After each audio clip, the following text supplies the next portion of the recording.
लोकसभा के 3 चरणों का जो मतदान है वो हो चुका है। 4 चरण का जो मतदान है आज होगा।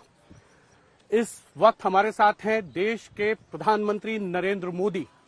पिछले 2 चुनाव में मुद्दे कुछ भी हो, लेकिन केंद्र में प्रधानमंत्री नरेंद्र मोदी ही रहे हैं और इस बार भी प्रधानमंत्री नरेंद्र मोदी इस चुनाव के केंद्र बिंदु बने हुए हैं। सर, 3 चरणों के चुनाव हो चुके हैं, चौथे चरण के लिए आज मतदान है। उत्तर प्रदेश और बिहार में जो आपको समर्थन मिल रहा है, इसको आप भविष्य में एनडीए के लिए कैसा देखते हैं? पहले तो मैं करेक्ट करना चाहूंगा कि इस चुनाव के केंद्र बिंदु में न प्रधानमंत्री है न नरेंद्र मोदी है। इस चुनाव के केंद्र बिंदु में 140 करोड़ देशवासी है और 140 करोड़ देशवासी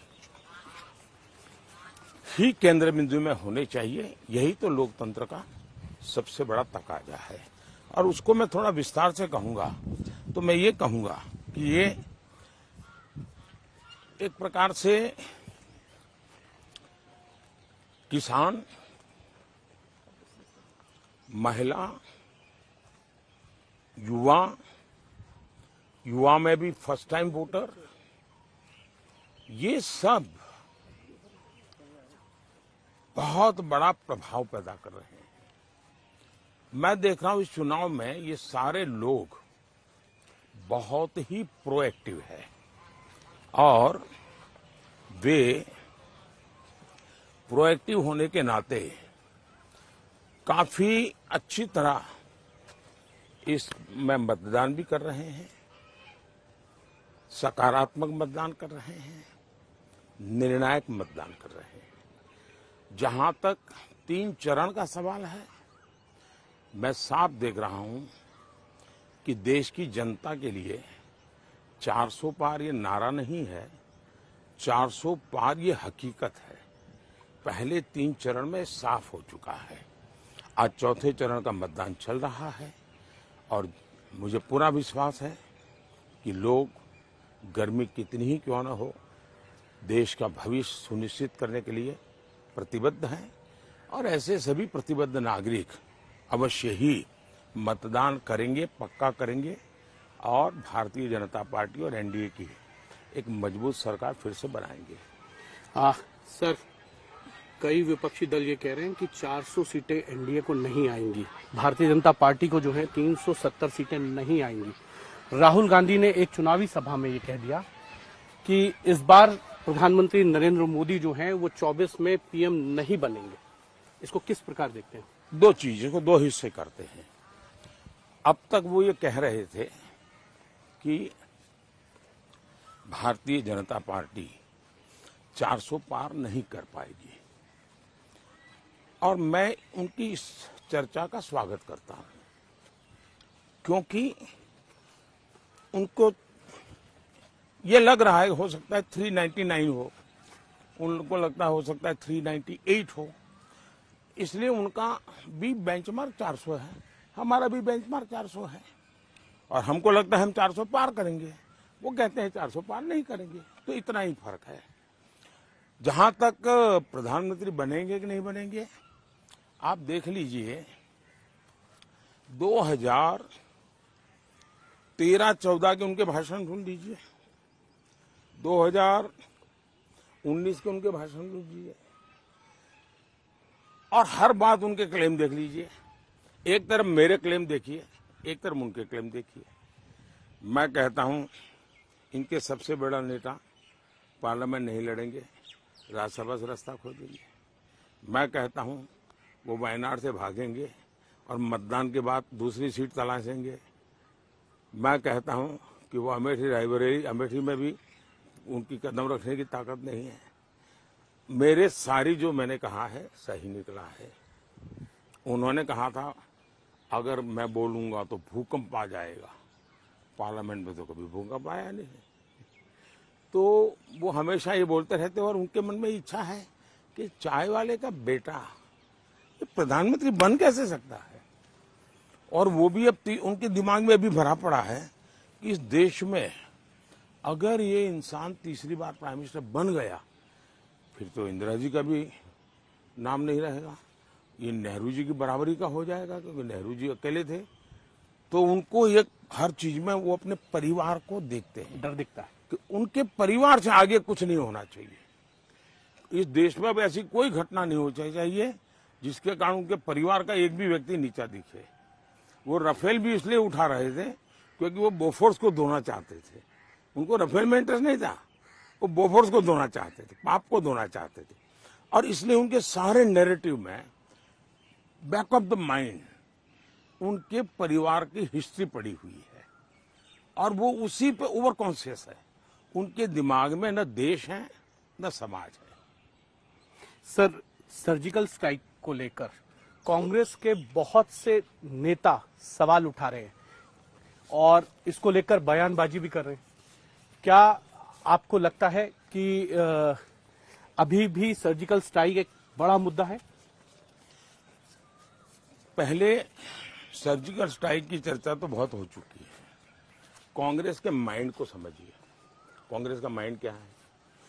वे इस देश के सेना अध्यक्ष को गली का गुंडा कहें, अपने कार्यकाल में सेना को दुर्बल बनाने के लिए जो कुछ भी कर सकते हैं करें। मुझे लगता है उनके बैक ऑफ माइंड एक चीज पड़ी हुई है कि 1962 की लड़ाई में जो देश की दुर्दशा हुई और नेहरू जी पर विफलता का जो बहुत बड़ा कलंक लगा, तब से उनके मन में ये है कि आर्मी के कारण ही नेहरू जी बदनाम हो गए, और वो तब से लेकर के आर्मी के प्रति नफरत रखते हैं।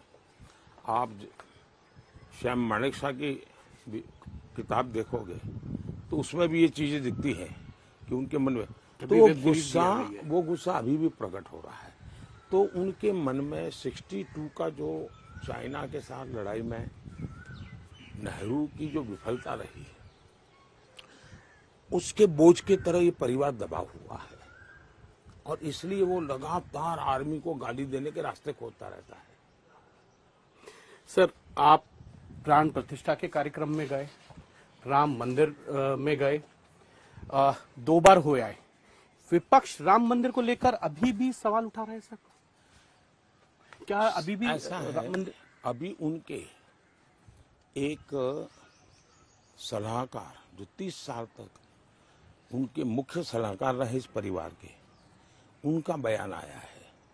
उन्होंने कहा है कि इनका तो विचार जिस दिन जजमेंट आया था उसी दिन तय था कि जैसे शाहबानू के जजमेंट को उन्होंने उलट दिया, वैसे ही राम मंदिर के जजमेंट को उलट दिया जाएगा और रामलला को फिर से टेंट में भेज करके ही रहेंगे। मोदी समझता क्या है अपने मन में, ये भाव पड़ा है, और इसलिए वो रामलला को टेंट में भेजने का मन बना के बैठे हुए हैं, और इसलिए वो किसी भी हद तक जा सकते हैं। और उनके वोट बैंक की राजनीति के लिए शायद ये बहुत जरूरी लगता है उनको। सर, क्या अभी भी ये राजनीतिक मुद्दा है? वो बनाना चाहते हैं इसको? बनाने का तो उनके दिमाग में कुछ होता ही नहीं है, बर्बाद करने का ही होता है हमेशा, और इसलिए वो बर्बाद करने के मूड में है। सर, विपक्ष कह रहा है कि आप महंगाई पर, बेरोजगारी पर, नौकरियों पर बोल नहीं रहे हैं, बोलने से बच रहे हैं। बोल रहे तो बहुत कम बोल मैं रहे हैं। बताता हूं। अब देखिए, महंगाई, बिजली का बिल, मैं एलईडी बल्ब लाया, आज हर परिवार का बिजली का बिल करीब एवरेज कम हुआ है, बोझ उसका कम हुआ। इनकम टैक्स भरने वाले, जब उनकी सरकार थी 2.5 लाख में इनकम टैक्स भरना पड़ता था, आज 7 लाख तक इनकम टैक्स नहीं भरना पड़ता है। मतलब उसके हजारों रुपये इनकम टैक्स जो भरना पड़ता तो वो बच रहे हैं। हम 5 लाख रुपए तक आरोग्य में मुफ्त इलाज करवाते हैं, इसके कारण उसके सर पर बोझ हट गया। सामान्य मानवी को दवाई का खर्चा बहुत होता है। आज जो दवाई बाजार में 100 रुपये में मिलती है, वो हम 20 रुपये में देते हैं, 10 रुपये में देते हैं, उसका बोझ कम हो रहा है। 80 करोड़ लोगों को मुफ्त में अनाज मिलता है। और दूसरा, इस देश में महंगाई सबसे ज्यादा आजादी के बाद श्रीमती इंदिरा गांधी के जमाने में थी। तीसरी बात, मैं चाहूंगा कि आप जैसे लोग विद्वान एक काम करें, लाल किले पर से पंडित नेहरू के, श्रीमती गांधी के और राजीव गांधी के लाल किले से भाषण सुन लीजिए। हमारा बयान की जरूरत नहीं। आप हैरान हो जाएंगे, लाल किले पर से पंडित नेहरू ये भाषण कर रहे हैं कि देश में महंगाई बहुत बड़ी है, आप चिंतित हैं, मैं भी चिंतित हूं, लेकिन आपको पता होना चाहिए कि नॉर्थ कोरिया साउथ कोरिया की लड़ाई चल रही है, इसलिए महंगाई बढ़ी है। उस जमाने में तो ग्लोबलाइजेशन था नहीं। नॉर्थ कोरिया साउथ कोरिया की लड़ाई का दुनिया की किसी इकोनॉमी पर प्रभाव नहीं हो सकता था, लेकिन उस समय भी वो बहाना ढूंढते थे। आज तो जहां लड़ाइयां चल रही है वो सीधी सीधी दुनिया में फ्यूअल, फर्टिलाइजर एंड फूड सीधा इंपैक्ट करने वाली लड़ाई का क्षेत्र है। इसके बावजूद भी पेट्रोल का दाम कंट्रोल में रखा हमने, उसके बावजूद भी हमने महंगाई बढ़ने नहीं दी। इन सारी कठिनाइयों के बाद भी हमारा यूरिया, वो भी युद्ध के क्षेत्र में है। दुनिया में यूरिया की बोरा 3000 रुपये में बिकता है, हिंदुस्तान के किसान को 300 रुपये मिलता है। और इसलिए ये झूठ और नारेबाजी करते रहते हैं। जहां तक रोजगार का सवाल है, जब उनकी सरकार थी तब करीब सैकड़ों में स्टार्टअप्स थे। आज 1.25 लाख 1.5 लाख स्टार्टअप्स हैं और टियर 2 टियर 3 सिटी में भी है। एक स्टार्टअप एवरेज 4-5 नए लोगों को रोजगार देता है। इसको क्या कहेंगे?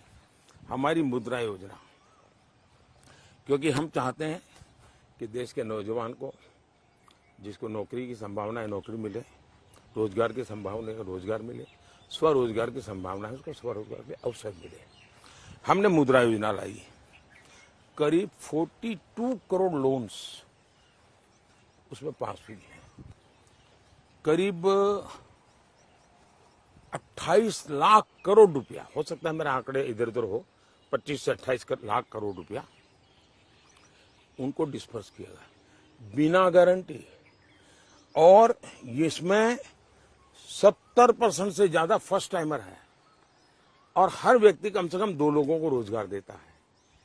दूसरा, सरकार ने लाखों लोगों को रोजगार दिया है, लाखों लोगों को रोजगार दिया है।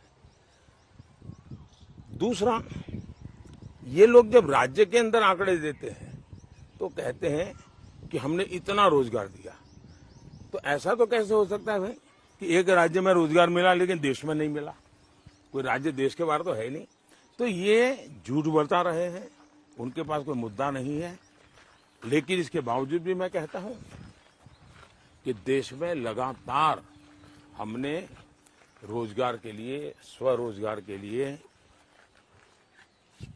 लगातार हम प्रयास कर रहे हैं, अच्छे प्रयास कर रहे हैं।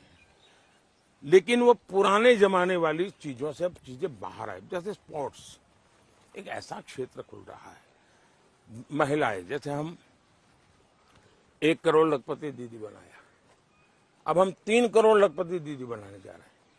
और बिना काम तो होता नहीं है। रोड्स, हाईवेज पहले से डबल बन रहे हैं तो कोई तो काम करता होगा। रेलवे पहले से डबल बन रही है, कोई तो काम करता होगा। 4 करोड़ घर बने, किसी ने तो काम किया होगा, किसी के तो जेब में पैसा आया होगा। और इसलिए ये इतना झूठ नैरेटिव चला रहे हैं। और दुर्भाग्य है कि जो बोलते हैं उनको कोई सवाल नहीं पूछता है। उनको पूछो भाई आप बेरोजगार हो गए पॉलिटिकली, इसलिए सारी दुनिया को बेरोजगार क्यों कहते हो तुम? सर, एक सवाल अंतिम है। ये कह रहे हैं विपक्ष की 400 सीटें आ जाएंगी तो आप संविधान बदल देंगे, और दूसरी तरफ लालू यादव कह रहे हैं कि मुसलमानों को जो है वो पूरा आरक्षण मिलना चाहिए। इसको किस तरीके से आप देखते हैं? देखिए, पहली बात यह है कि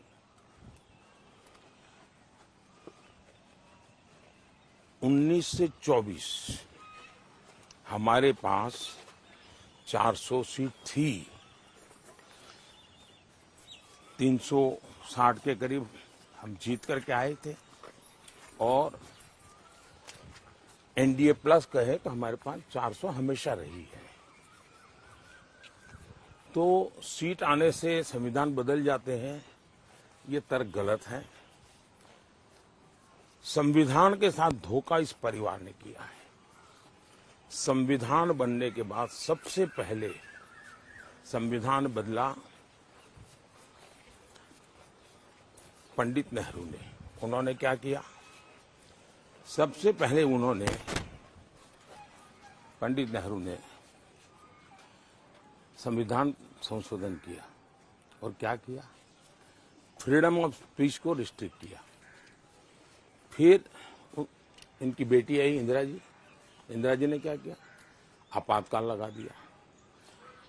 कोर्ट के जजमेंट को उन्होंने नकार दिया। उनका चुनाव रद्द हो चुका था। संविधान के साथ धोखा उन्होंने किया। फिर उनके बेटे आए राजीव गांधी जी। उन्होंने क्या किया? उन्होंने आकर के भारत के मीडिया को कंट्रोल करने के लिए एक बिल लाए।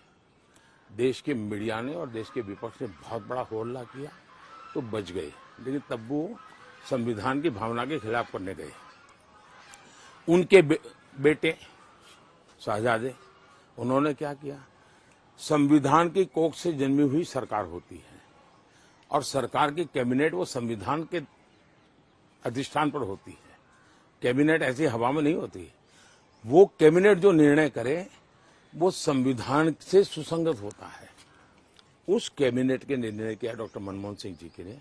इन्होंने प्रेस कॉन्फ्रेंस बुला करके उस कैबिनेट में जो निर्णय किया गया था उसके लीरे लीरे उड़ा दिए। मतलब वो एक कागज नहीं फाड़ रहे थे, भारत के संविधान के टुकड़े कर रहे थे। वो बाबा साहब आम्बेडकर की पीठ में छुरा भोंक रहे थे। वो भारत के संविधान निर्माताओं की भावनाओं को चूर चूर कर रहे थे। परिवार की सभी पीढ़ियों के सभी मुखियाओं ने संविधान के साथ ये बदतमीजी की है। उनको संविधान शब्द बोलना भी उनके मुंह में पाप लगता है।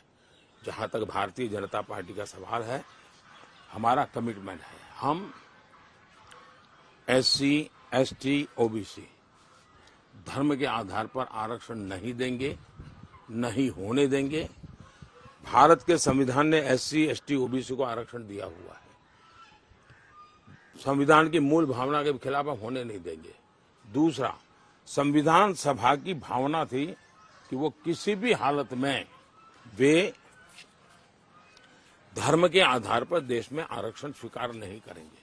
बाबा साहब आम्बेडकर का मत था कि संविधान में धर्म के आधार पर आरक्षण नहीं हम रख सकते हैं। तो जो बाबा साहब आम्बेडकर ने कहा, जो संविधान सभा ने कहा, जिसके प्रति हमारी श्रद्धा है, हम उसको बरकरार रखने के लिए मेहनत कर रहे हैं। लेकिन जैसे वो पिक पॉकेटर होता है ना, वो किसी का जेब काटता है, फिर चिल्लाता है, अरे वो चोर चोर चोर, और कोई दूसरा भागता है और ये माल लेकर के फिर धीरे से निकल जाता है।